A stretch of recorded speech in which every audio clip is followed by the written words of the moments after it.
நம்மை விட வயதிலே சிறியவர்கள், குறிப்பாக நம்முடைய பிள்ளைகள், அவர்களிடத்திலே ஒரு வேலையை சொல்லுகிற போது, சில உபதேசங்கள் நாம் செய்கிற போது எதிர்கேள்விகளை கேட்பார்கள். இது ஏன் அப்படி இருக்கு, இதை ஏன் இப்படி செய்யணும், செய்யலனா என்ன தப்பு, இப்படி பல்வேறு விதமான கேள்விகள். இதனால் நாம் எரிச்சல் அடைந்து பல நேரங்களில் நாம் கோபப்பட்டு விடுகிறோம். பெரிய ஆள் மாதிரி பேசாத, சொன்னா அந்த வேலையை அப்படியான்னு செஞ்சு பழகு, அதுதான் நல்ல பிள்ளைக்கு அழகு, தேவையில்லாம கேள்வி கேட்டுட்டு இருக்காத, இப்படி நாம் அவர்களை திட்டி விடுகிறோம். இந்த அணுகுமுறை இருக்கிறதே 2 விதமான பாதிப்புகளை பிள்ளைகளிடத்தில் ஏற்படுத்துகிறது. முதலாவது, கேள்வி கேட்கிற துணிவை தகர்த்து விடுகிறது. அத்தாட்ட கேள்வி கேட்டாலே அத்தா திட்டுவாங்க, அம்மா கிட்ட ஏதாச்சும் பேசினாலே அம்மா அடிப்பாங்க, இப்படியான மனநிலையை பிள்ளைகள் வளர்த்துக் கொள்கிறார்கள். இரண்டாவது, அவர்கள் வாழ்க்கையில் ஏதாவது ஒரு முக்கியமான செய்தியை உங்களிடத்துல ஷேர் பண்ணணும்னு வந்தாங்கன்னா, நீங்கள் நடந்த அந்த அணுகுமுறை இருக்கிறதே அவர்களை தடுத்து விடுகிறது. ஏன் தேவையில்லாம சொல்லி அத்தாட்ட அடி வாங்கணும், ஏன் தேவையில்லாம சொல்லி அத்தாட்ட திட்டு வாங்கணும், பேசாம சொல்லாம இருக்கலாம் என்று மிக முக்கியமாக உங்களிடத்திலே பகிர வேண்டிய செய்திகளை கூட அவர்கள் பகிராமல் போகலாம்.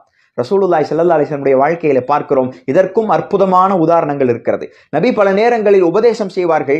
உபதேசம் செய்யப்படுகிற போது சில நபி தோழர்கள் எதிர்கேள்விகளும் கேட்டிருக்கிறார்கள். நபி ஒருபோதும் கோபப்பட்டது கிடையாது. ஏன் இடத்துல இப்படி கேள்விகள் கேட்கிறீர்கள், சொல்வதை கேளுங்கள் என்று ஸல்லல்லாஹு அலைஹி வஸல்லம் அவர்கள் ஒருபோதும் சொன்னது கிடையாது. ரசூலுல்லாஹி ஸல்லல்லாஹு அலைஹி வஸல்லம் அவர்கள் ஒரு முறை சஹாபாக்கிடத்திலே பேசிக் கொண்டிருக்கிறார்கள். உங்கள் மனைவிக்கு நீங்கள் ஊட்டி விடுகிற ஒரு கவளம் உணவுக்கு கூட உங்களுக்கு நன்மைகள் கொடுக்கப்படுகிறது.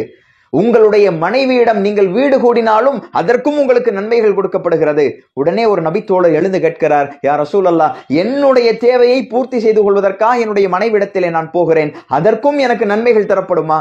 ரசூலுல்லாஹி ஸல்லல்லாஹு அலைஹி வஸல்லம் அவர்கள் அவருக்கு எப்படி புரியுமோ அந்த வகையில் அவருக்கான பதிலை சொன்னார்கள். நபி அவர்கள் கேட்டார்கள், என் அருமை தோழரே, உங்களுடைய தேவையை பூர்த்தி செய்து கொள்வதற்காக ஒரு அந்நிய பெண்ணிடம் நீங்கள் சென்றால் அதற்கு உங்களுக்கு தண்டனை வழங்கப்படுமா, உங்களுக்கு பாவங்கள் எழுதப்படுமா?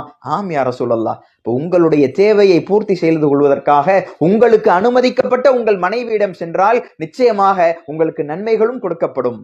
இப்ப இந்த அணுகுமுறைதான் நம்மை விட வயதிலே சிறியவர்கள் நம்முடைய பிள்ளைகளிடத்திலே நாம் கடைபிடிக்க வேண்டும்.